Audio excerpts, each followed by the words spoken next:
আসসালামু আলাইকুম বন্ধুরা, কেমন আছেন সবাই? আশা করছি সকলে অনেক ভালো আছেন এবং সুস্থ আছেন। আপনাদের মধ্যে অনেকে আছেন যারা ফরেক্স ট্রেডিং করেন। আপনারা কিন্তু টেকনিক্যাল অ্যানালাইসিস জানেন, ফান্ডামেন্টাল অ্যানালাইসিস জানেন, নিউজ অ্যানালাইসিস জানেন, চার্ট প্যাটার্ন জানেন। এইসব বিষয়গুলো সম্পর্কে কিন্তু আপনাদের বেশিরভাগই কিন্তু ধারণা আছে, কিন্তু অনেকে আছেন ইমোশন কন্ট্রোল করতে পারেন না। আজকের ভিডিওর মূল টপিকস হলো যে আপনি ফরেক্স ট্রেডিং এর ক্ষেত্রে ইমোশন কিভাবে কন্ট্রোল করবেন। আপনি যদি ইমোশন কন্ট্রোল করতে না পারেন, সেক্ষেত্রে আপনি ফরেক্স ট্রেডিং সম্পর্কে জানার পরেও, প্রফিট করার পরেও কিন্তু লস করে বসবেন। তো স্টেপ বাই স্টেপ ভিডিওটি দেখবেন। আশা করি আজকে ভিডিওটি স্টেপ বাই স্টেপ দেখলে আপনি আমার কথাগুলো মেনে চললে ইমোশন কন্ট্রোল করতে পারবেন ফরেক্স ট্রেডিং এর ক্ষেত্রে। এবং আমি আজকে ফরেক্স ট্রেডিং এ ইমোশন কন্ট্রোল করার জন্য 10টা টিপস আপনাদের সাথে শেয়ার করব। এবং যারা ফরেক্স ট্রেডিং সম্পর্কে কোনো ধারণা নাই, ফরেক্স ট্রেডিং করতে পারেন না বা ফরেক্স ট্রেডিং করে আয় করতে পারেন না, তারা ভিডিও ডেসক্রিপশন চেক করবেন। এখানে লেখা আছে, এখানে ক্লিক করুন, আজ থেকে অনলাইনে আয় শুরু করুন। জাস্ট এই লিঙ্কটাতে ক্লিক করে এই পেজে এসে এই ভিডিওটা দেখে কিন্তু আপনি ফরেক্স ট্রেডিং সম্পর্কে ধারণা হয়ে যাবে এবং আপনি কিন্তু ফরেক্স ট্রেডিং করে আর্নিং করতে পারবেন। এছাড়াও কিন্তু আপনি আমার এই লিঙ্ক দিয়ে, এই যে দেখুন এখানে লেখা আছে, এই লিঙ্ক দিয়ে অ্যাকাউন্ট করে যদি আপনি আমার টেলিগ্রামে জয়েন্ট হন, এই যে দেখুন লেখা আছে join our Telegram community Telegram, এই লিঙ্কটাতে ক্লিক করে যদি টেলিগ্রামে জয়েন্ট হন, সেক্ষেত্রে আমি কিন্তু প্রত্যেক দিন ফ্রিতে সিগন্যাল দিই। আপনি কিন্তু আমার ফ্রি সিগন্যালগুলো নিয়ে ফরেক্স ট্রেডিং করে হিউজ পরিমাণে প্রফিট জেনারেট করতে পারবেন। তো আজকে আমি আপনাদের সাথে মূলত আলোচনা করব যে ফরেক্স ট্রেডিং এ ইমোশন কন্ট্রোল করার জন্য 10টি উপায়। কোন কোন উপায় আপনি ফরেক্স ট্রেডিং করার ক্ষেত্রে ইমোশন কন্ট্রোল করতে পারবেন। 1 নম্বর উপায় হলো নির্দিষ্ট ট্রেডিং প্ল্যান তৈরি করুন। ঠিক আছে, আপনাকে প্রথমত নির্দিষ্ট একটা ট্রেডিং প্ল্যান তৈরি করতে হবে। এন্ট্রি, এক্সিট, স্টপ লস এবং টেক প্রফিট আগে থেকে নির্ধারণ করুন। ওকে, ট্রেড ওপেন করার পর আবেগের ভিত্তিতে সিদ্ধান্ত পরিবর্তন করবেন না। আপনাদের অবশ্যই ট্রেডিং প্ল্যান রাখতে হবে। এক একজন ব্যক্তি কিন্তু ফরেক্স ট্রেডিং করে এক একটা নির্দিষ্ট স্টেজের উপরে। ঠিক আছে, তো আপনাকে অবশ্যই একটা নির্দিষ্ট প্ল্যান করেই কিন্তু ট্রেডিংটা করতে হবে। ওকে, এরপর হলো 2 নম্বর যে পয়েন্টে বলবো সেটা হলো সবসময় স্টপ লস ব্যবহার করুন। স্টপ লস থাকলে বড় ক্ষতির ভয় কমে যায়। অনেকে আছেন যারা আসলে ইমোশনে ট্রেড করেন, স্টপ লস দেন না। মনে করেন মার্কেট যেখান থেকে এন্ট্রি করছি, একটু হয়তো এদিক ওদিক করে আমার পক্ষে মার্কেট আসবে। অনেক সময় স্টপ লস না দেওয়ার কারণে কি হয়, যে ব্যালেন্স পুরো ফাঁকা হয়ে যায় বা ব্যালেন্স খালি হয়ে যায়। এই জন্য অবশ্যই প্রত্যেকটা এন্ট্রিতে আপনাকে স্টপ লস ব্যবহার করতে হবে। আর একটু অপেক্ষা করি ভেবে লস বাড়তে দেওয়া থেকে বিরত থাকতে সাহায্য করে। অর্থাৎ আপনারা মনে করেন যে একটু অপেক্ষা করি, যেহেতু আমার ব্যালেন্স আসছে, মার্কেট মনে হয় নিচে আসবে বা মার্কেট মনে হয় উপরে যাবে, মার্কেট আমার পক্ষে যাবে, এই আপনারা একটু অপেক্ষা করি, এই কথা ভেবেই কিন্তু আপনাদের ব্যালেন্স খালি হয়ে যায় এবং আপনারা কিন্তু লস করে বসেন। এই জন্য অবশ্যই প্রত্যেকটা এন্ট্রিতে আপনাকে স্টপ লস ব্যবহার করতে হবে। প্রতি ট্রেডে সীমিত ঝুঁকি নিন, অর্থাৎ আপনার যে ট্রেডটা করতেছেন এই ট্রেডে আপনি সর্বোচ্চ 1 থেকে 2% রিস্ক নেবেন। ঠিক আছে, আপনার মনে করেন মূল ব্যালেন্স $1000, সেক্ষেত্রে আপনি এই $1000 রিস্ক নেবেন 1 থেকে 2%, অর্থাৎ $10 থেকে $20, এর বেশি কিন্তু রিস্ক নেবেন না। ঠিক আছে, ঝুঁকি কম হলে মানসিক চাপও কম থাকে। আপনি যদি ঝুঁকি কম নেন, সেক্ষেত্রে কিন্তু মানসিক চাপ কম থাকবে। আপনি একটা ট্রেড নিলেন প্ল্যানিং করে, বাট আপনার লস হয়ে গেল 1% বা 2% টাকা লস হলো, তাহলে আপনার কিন্তু আরো 98% বা 99% টাকা আছে। 99-99% টাকা দিয়ে কিন্তু আপনি লসটা রিকভার করতে পারবেন। এই জন্য অবশ্যই আপনাকে প্রত্যেকটা ট্রেডে ঝুঁকি নিতে হবে। 1 থেকে 2% ব্যালেন্সের ঝুঁকি নিতে হবে। ওকে, ট্রেডিং জার্নাল রাখুন। ট্রেডিং জার্নাল বলতে আপনি একটা ট্রেড নিলেন, ফলাফল কি হলো, তখন আপনার মানসিক অবস্থা কেমন ছিল, সব লিখে রাখুন। এটা ডায়েরিতে নোট করতে হবে আপনাদেরকে। সময়ের সাথে নিজের আবেগজনিত ভুলগুলো শনাক্ত করতে পারবেন। আপনি একটা ট্রেড নিলেন, আপনার কি জন্য ট্রেডটা নিলেন, ট্রেডে আপনার লস হলো নাকি ট্রেডে আপনার লাভ হলো, এই ট্রেডে আপনি কত প্রফিট করলেন বা কত লস করলেন, এই সবগুলো আপনি ট্রেডিং জার্নাল রাখুন, এটা লিখে রাখুন। দেখবেন আপনি 1 মাস যদি এভাবে করতে থাকেন, দেখবেন আপনার ইমোশনটা কন্ট্রোল হয়ে যাবে এবং আপনি কোন জায়গায় কি ভুল করছেন সেই ভুলগুলো নেক্সট আর করবেন না। এই জন্য অবশ্যই প্রত্যেকটা ট্রেডিং এর ক্ষেত্রে ট্রেডিং জার্নালটা আপনাদেরকে লিখে রাখতে হবে।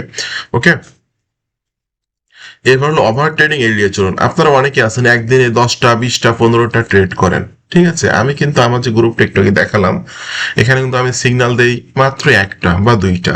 আলহামদুলিল্লাহ আমার কাছে কিছু পাওয়ারফুল ইন্ডিকেটর আছে, যে ইন্ডিকেটরের কনফার্মেশন নিয়ে আমি সিগন্যাল দিই। যখন আমি দেখি যে আমার 4-5টা ইন্ডিকেটর একই দিকে সিগন্যাল দিচ্ছে, তখন আমি আমার গ্রুপে সিগন্যাল দেই, এবং আমার গ্রুপে আমি তো প্রফিট করি, সাথে সাথে আমার গ্রুপ যারা মেম্বার আছে তারা কিন্তু প্রফিট করে। আমার গ্রুপের নাম হলো ট্রেডার আকরাম বিডি।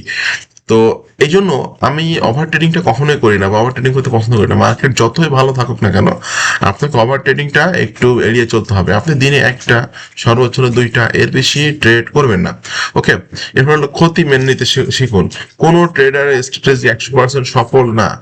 কোনো ট্রেডারের স্ট্র্যাটেজি 100% সফল না। ঠিক আছে, একটি লসকে ব্যক্তিগত ব্যর্থতা হিসেবে না দেখে ব্যবসার খরচ হিসেবে দেখুন।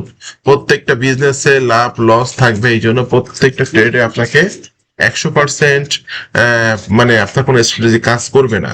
এই জন্য আপনাকে অবশ্যই প্রত্যেকটা ট্রেডে যদি লস হয়, আপনার একটা ট্রেডে যদি লস হয়, ক্ষতিটা মেনে নিতে শিখুন। যদি আপনার একটা ট্রেডে স্টপ লস হিট করে, সেক্ষেত্রে এই ক্ষতিটা আপনি মেনে নিতে শিখুন। ওকে, এরপরে প্রতিশ্রুতিমূলক ট্রেড, রিভেন্স ট্রেডিং করবেন না। পরপর কয়েকটি লসের পর দ্রুত টাকা ফেরত আনার চেষ্টা সাধারণ আরো বড় ক্ষতির কারণ হয়। বড় লসের পরে কিছু সময় বিরতি নেওয়া ভালো। আপনি একটা লস করলেন, ঠিক আছে, আপনি একটা মূল ব্যালেন্সে 1% বা 2% লস করলেন, আপনি আবারও অ্যানালাইসিস করে ভালোভাবে আবার একটা ট্রেড নিলেন, সেক্ষেত্রে আপনি আবারও লস করলেন। তখন আমরা কি করি, বা আপনারা কি করেন, আপনারা লটটা একটু বাড়িয়ে নিয়ে ইনস্ট্যান্ট আপনার লসটা রিকভার করার চেষ্টা করেন।